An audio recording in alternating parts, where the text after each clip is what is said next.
네, 이 시간에는 구원의 창시자를 통해 드러난 하나님의 사랑이라는 제목으로 우리가 함께 은혜를 나누고자 합니다. 우리 지난 성탄절 잘 보내셨죠? 네.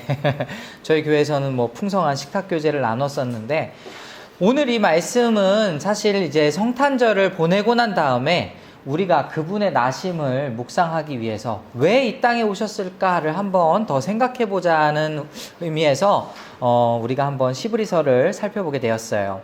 근데 여러분이 신앙생활 하시다가 이런 궁금증 한 번쯤 있지 않으셨습니까? 예를 들면 뭐냐면은, 하나님은 전지전능하시다면서 왜 굳이 독생자 예수 그리스도를 이 땅에 보내셨고, 왜 굳이 그분으로 하여금 죽음을 맞이하게 하셨을까? 십자가에서 못 박혀서 죽음을 당하게 하셨을까? 그런 궁금증 있지 않으세요? 네, 하나님 전지전능하시다면서, 그렇죠? 그리고 또 한 가지가 있는데 뭐냐면은, 하나님께서 우리들에게 어떤 방법으로 사랑을 표현하실 수 있을까? 여러분 좀 그런 생각 해보셨습니까? 이 질문에 대한 해답이 사실 오늘 본문에 있습니다. 그러니까 왜 하나님께서 예수님을 십자가에 못 박혀 죽임당하게 하셨는지, 그리고 하나님은 어떤 방식으로 우리에게 사랑을 표현하시는지가 오늘 말씀에 잘 나와 있어요. 근데 여러분 히브리서를 읽어보시면 아시겠지만, 솔직히 말씀드려서 제가 읽어본 성경 중에 히브리서가 제일 어려운 것 같아요. 그러지 않으세요? 개인적으로는 여러분 히브리서를 이해하기 위해서는 최소 한 표준 세번역 성경도 같이 읽어보시기를 추천을 해드립니다. 아무튼 오늘 본문은 제가 이렇게 구절구절별로 이렇게 지나가면서 여러분께 설명드리는 것보다는 한번 하나님이 어떤 분이시고, 또 예수님은 어떤 분이시고, 우리는 그래서 어떤 존재가 되었는지를 한번 살펴봤으면 좋겠어요. 먼저 우리 하나님은 어떤 분이실까요? 우리 2장 10절 보니까, 그러므로 만물이 그를 위하고 또한 그로 말미암은 이가 라고 써 있습니다. 무슨 말이에요? 어렵지 않죠? 만물이 그로 말미암았다라는 것은, 그리고 그를 위하여 존재한다라는 것은 하나님이 이 세상의 창조주이시다라는 것을 보여주고 있습니다. 그렇죠?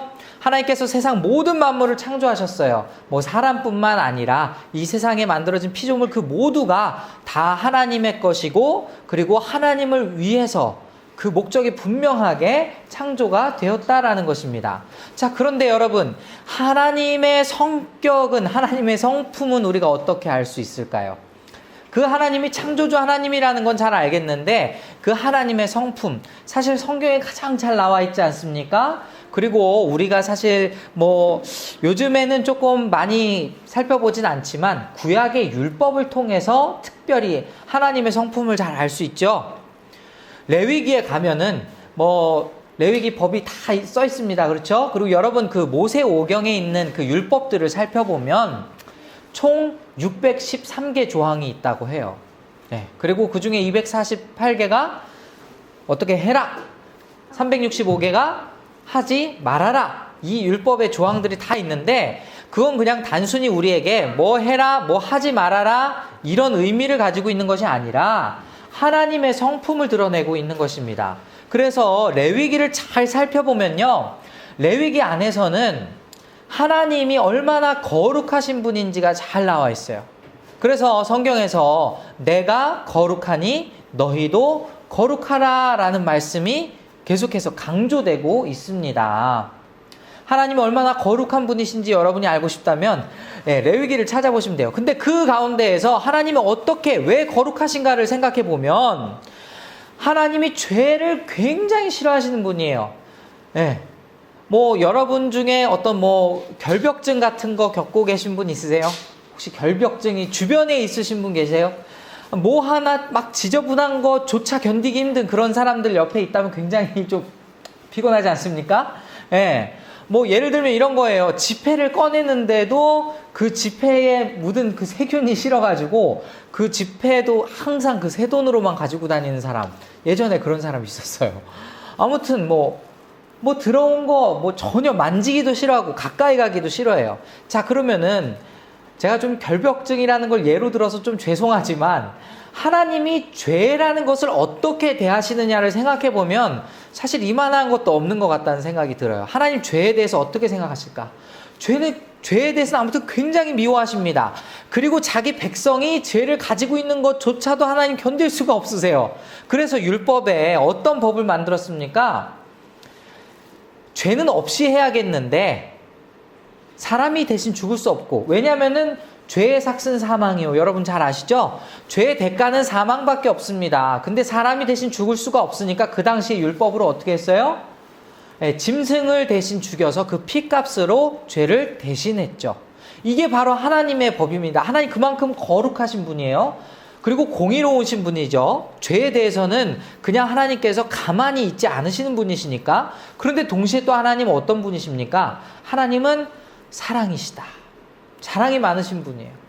자, 그러면은 이 사랑과 공의를 어떻게 하면 같이 가져갈 수 있을까? 여러분, 이 사랑과 공의를 어떻게, 여러분이라면 어떻게 드러낼 수 있을까요? 이게 사실 오늘 본문에 있는 이야기입니다.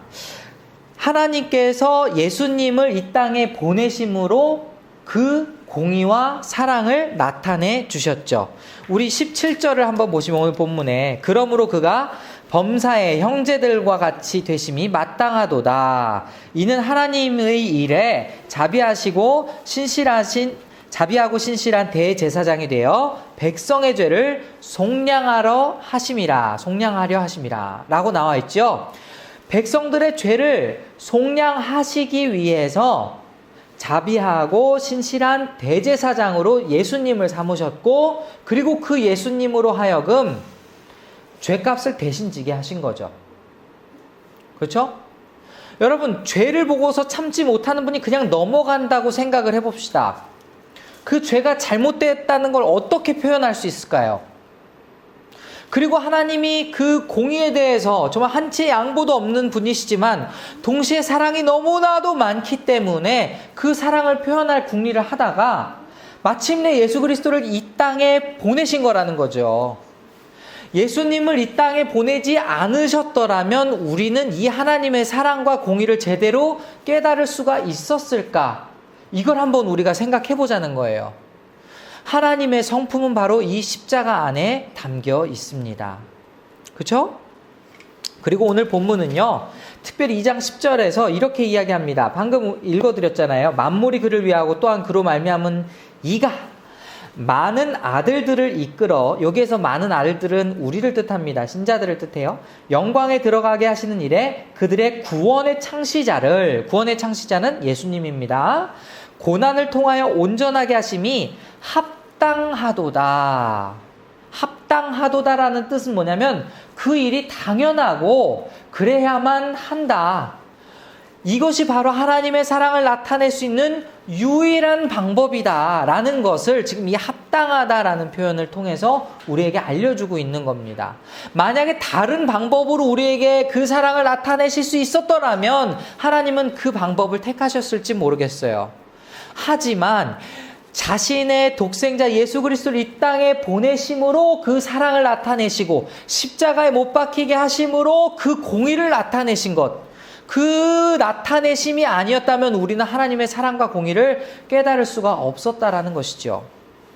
자, 그럼 도대체 하나님께서 보내신 그 예수 그리스도는 누구실까요?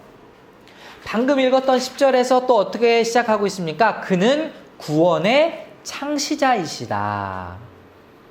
네.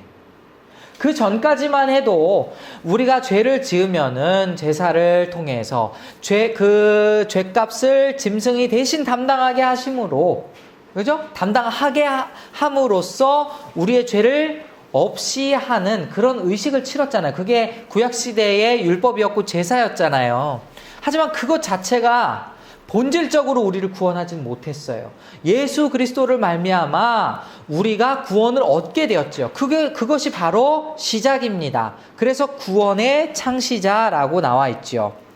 그런데 예수님이 그럼 왜 이 땅에 우리의 몸을 입고 오셔야 했을까? 율법의 요구를 완성하기 위해서지요. 여러분, 하나님께서 이 갈라디아서 4장 4절에서 7절의 말씀을 통해 이렇게 말씀하십니다. 때가 참에 하나님이 그 아들을 보내사 여자에게서 나게 하시고 율법 아래에 나게 하신 것은 율법 아래에 있는 자들을 속량하시고 우리로 아들의 명분을 얻게 하려 하심이라. 너희가 아들이므로 하나님이 그 아들의 영을 우리 마음 가운데 보내사 아빠 아버지라 부르게 하셨느니라. 그러므로 네가 이후로는 종이 아니요 아들이니 아들이면 하나님으로 말미암아 유업을 받을 자니라. 이렇게 써 있습니다. 여러분, 이게 굉장히 놀라운 사건인데요. 이렇게 생각을 해봅시다. 예전에는 우리가 구약시대에는 하나님의 자녀다? 이런 의식은 사실 약했어요. 우리가 감히 하나님을 아버지라고 부르기가 사실 굉장히 애매한, 그죠? 구약 성경을 보면은 그러지 않습니까? 물론 예언서에 곳곳에 이게 좀 아버지라는 표현이 있지만 그것은 비유를 통해서 하나님을 나타내는 것이었지, 그 예수님을 믿는 하나님의 백성이 직접 하나님 보고 아버지라고 이야기한 적은 없다라는 거죠. 근데 예수님이 육신의 몸으로 이 땅에 오셔서 그분을 아빠, 아버지라고 부르셨습니다. 그리고 우리 보고 같이, 그러니까 우리도 하나님의 자녀 삼아 주심으로써 똑같이 하나님을 아버지라고 부를 수 있게 만들어 주셨다라는 거예요. 그러므로 우리는 뭐가 됐습니까? 주님 안에서 한 형제가 되었습니다. 그것이 오늘 히브리서의 말씀에 계속 나타나고 있습니다. 여러분, 오늘 이 본문 한번 보실까요? 본문을 보시면 우리가 하나님 앞에 형제라고 부르기를 부끄러워하지 않으셨다라는 말씀이 11절에 등장하고 있습니다. 그렇죠? 자, 여러분, 형제라는 말은 좀 다소 애매모호한 말입니다. 뭐냐면은 너 누구보다 형이야? 누구보다 동생이야? 위아래가 분명하죠. 그죠? 누구보다 언니고 누구보다 여동생이고 하면은 위에 아래가 분명한데 예수님이 우리 보고 형제라고 하셨다.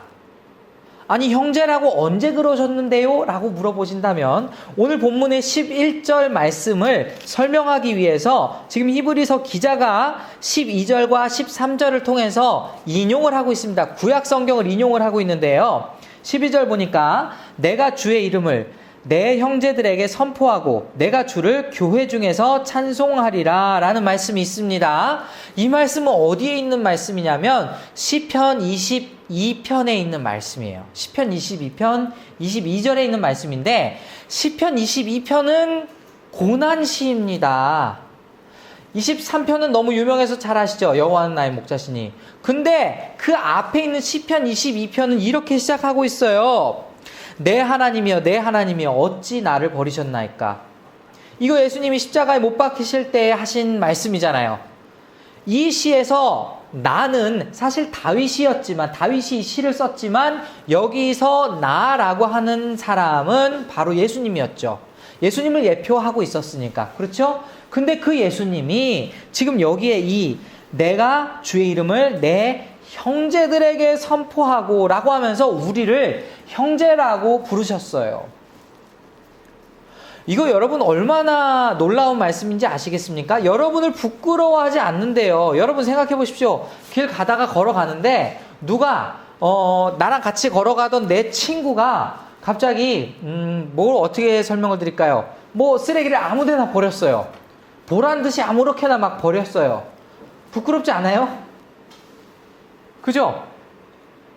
야, 너 뭐 하는 짓이야? 뭐 이렇게 얘기할 수도 있고 좀 거리 빼고 걸어갈 수도 있고 부끄럽잖아요. 누군가가 혹은 내 가족 뭐 누구든지 상관없습니다. 만약에 여러분이 부끄러운 짓을 행한다면, 부끄러운 일을 행한다면 아마 여러분의 주변 동료든 누구든 여러분을 가까이 하기가 굉장히 어색할 거예요. 근데 우리는 본질적으로 누구라고요? 죄인. 그 죄인 되었던 우리를 형제라고 부르시고 부끄러워하지 않으셨다. 근데 형제라고 부르시고 부끄러워하지 않기 위해서 어떻게 하셨다? 사람의 몸으로 이 땅에 오셨다라는 거예요. 형제라고 부르기 위해서. 그죠? 그리고 또 하나, 우리 예수님에 대해서 우리가 생각할 수 있는 것은 주님이 우리와 한 근원에서 나셨다라는 거예요. 오늘 본문에 보면은 한 근원에서 났다라는 말씀이 있는데 14절도 한번 보실까요? 14절. 자녀들은 혈과 육에 속하였음에 그도 또한 같은 모양으로 혈과 육을 함께 지니심은 죽음을 통하여 죽음의 세력을 잡은 자 곧 마귀를 멸시하시며까지 한번 보겠습니다. 우리는 혈과 육에 속하여 있습니다. 그렇죠? 그런데 주님께서 마찬가지로 혈과 육에 속한 그러한 몸을 함께 지니시고 우리와 함께 거하셨어요. 그죠? 여러분, 이 말씀을 보면은 우리가 정말 하나님 앞에서 얼마나 큰 특권을 누리고 있는가. 사실은 오늘 본문에 국한지어서 여러분과 이야기를 나누고 있지만 지금 성경은 계속해서 천사와 우리를 비교하고 있습니다. 지금 주님은 천사를 구원하시기 위해 이 땅에 오신 게 아니에요. 사람을 구원하시기 위해 이 땅에 오셨어요. 그래서 혈과 육의 똑같은 몸으로 이 땅에 임하셨습니다. 그렇죠?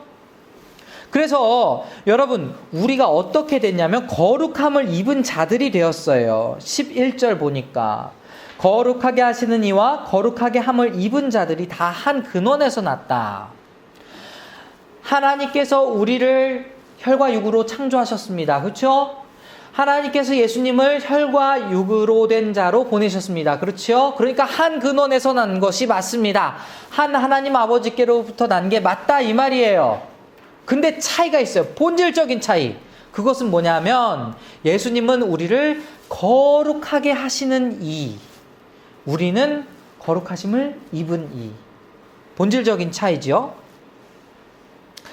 예수님께서 이런 분이시다라는 것을 여러분 기억한다면 그분이 우리를 형제라 부른다. 너무 놀라운 일이 아닐 수 없습니다. 그럼 이제 세 번째로 우리를 한번 돌아보실까요? 우리는 어떤 존재인가요? 우리는 오늘 본문에 보면은 15절에 우리는 일생 동안 죽음의 공포로 살 수밖에 없는 존재라고 나와 있습니다. 그렇죠?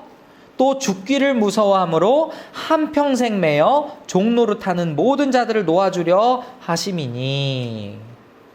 여러분, 누구나 죽음의 공포는 가지고 있습니다. 나는 지금 죽어도 여한이 없네.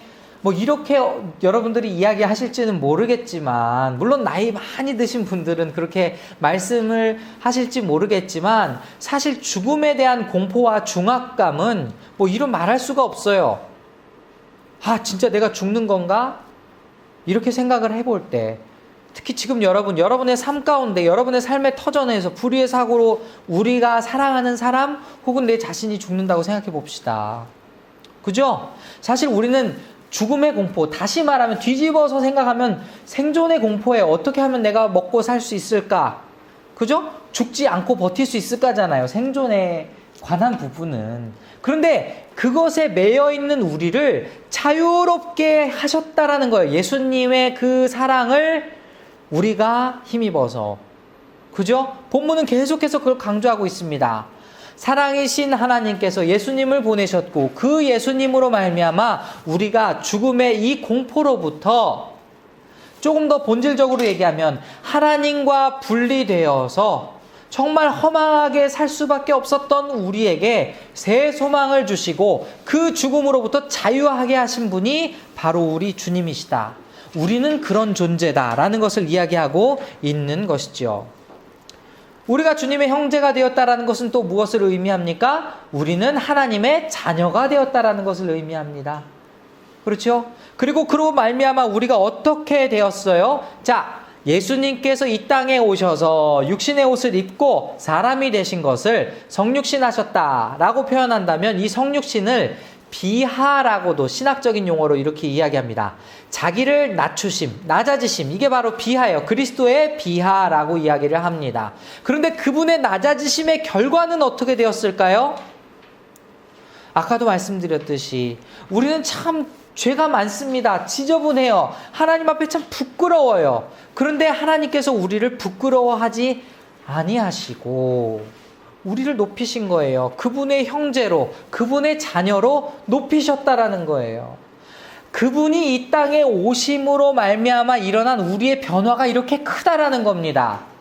그리고 그 결과 또 한 가지가 무엇인지 아십니까? 여러분, 예수님이 단지 그 사람의 몸으로 이 땅에 오셨다라는 것은 어떤 코스프레를 하셨다라는 그런 의미가 아닙니다. 그냥 사람 흉내를 내셨다가 아니에요. 사람과 똑같이 배고픔도 겪으시고, 그리고 유혹도 겪으시고, 우리와 똑같이 육신의 연약함, 질병까지도 똑같이 당할 수 있는 그런 연약함을 가지고 이 땅에 오셨다라는 뜻입니다. 그렇게 오셔서 어떻게 하셨습니까? 그렇게 오셨기 때문에 우리의 연약함을 다 아신다라는 거예요. 여러분, 18절, 오늘 본문의 18절을 한번 같이 읽어보실까요? 히브리서 2장 18절 같이 한번 읽어보겠습니다. 시작! 그가 시험을 받아 고난을 당하셨은즉 시험 받는 자들을 능히 도우실 수 있느니라. 여러분, 우리는 죄악에 빠져서 아주 부끄러운 존재가 되고 말았습니다.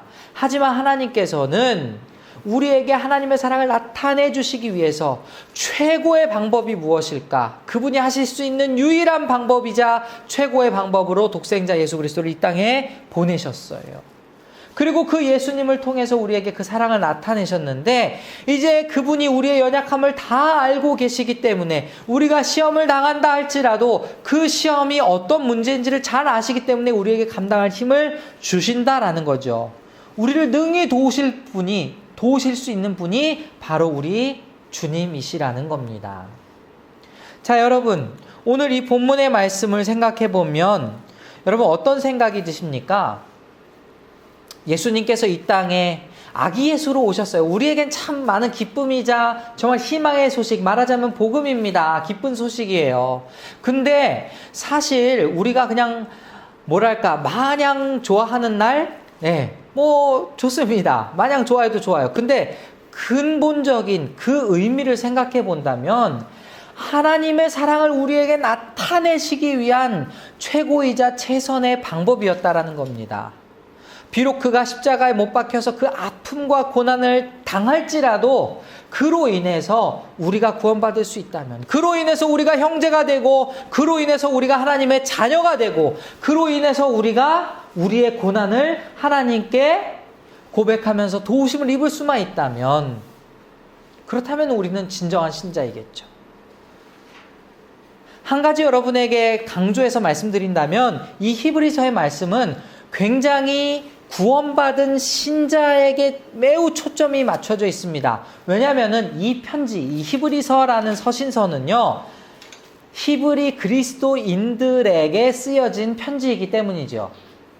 그들이 그 땅에서 당시에 예수님 믿는 믿음으로 살려고 하는데 자꾸만 예수님이 사람이었다라고 주변에서 그들의 믿음을 흔들기도 하고, 그냥 사람에 불과한 그런 존재로 낮추기도 하고, 그리고 너네들 지금 하나님 제대로 믿고 있지 않다라고 하면서 그들의 신앙을 깎아내리고, 그리고 경제적으로 육체적으로 정신적으로 수많은 어려움을 가하니까 그들이 참 어려움에 처했거든요. 실제로 그때에 하나님께서는 이 히브리서를 통해서 그리스도인들에게 굉장한 위로를 나누어 주셨습니다. 그래서 오늘 말씀을 보시면요, 다 신자들의 초점이 있어요. 11절에 거룩하게 함을 입은 자들, 그죠? 13절에 하나님께서 내게 주신 자녀, 16절에 오직 아브라함의 자손. 하나님의 자녀이신 여러분, 아브라함의 믿음을 본받고 그리고 아브라함의 자손이 되신 여러분, 오늘 이 말씀을 통해서 다시 한번 예수 그리스도의 나심을 묵상하시기 바랍니다. 단순히 그냥 이 땅에 하나님께서 사람의 몸으로 오셨다, 이게 아니에요.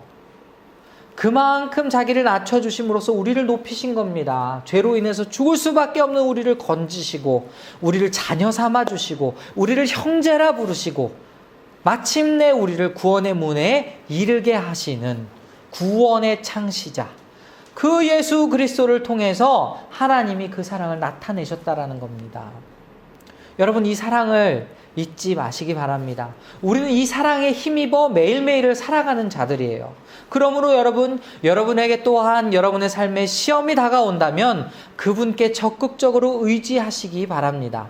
왜냐하면 오늘 본문의 말씀에 시험당한 자들을 능히 도우실 수 있는 분이 바로 우리 주님이시라고 이야기하고 있기 때문입니다. 이 사랑을 간직하면서 여러분이 정말 그 시험을 만날 때에 이 말씀을 붙들면서 하나님께 도우심을 얻고 승리하는 그러한 저와 여러분이 될 수 있기를 간절히 소원합니다.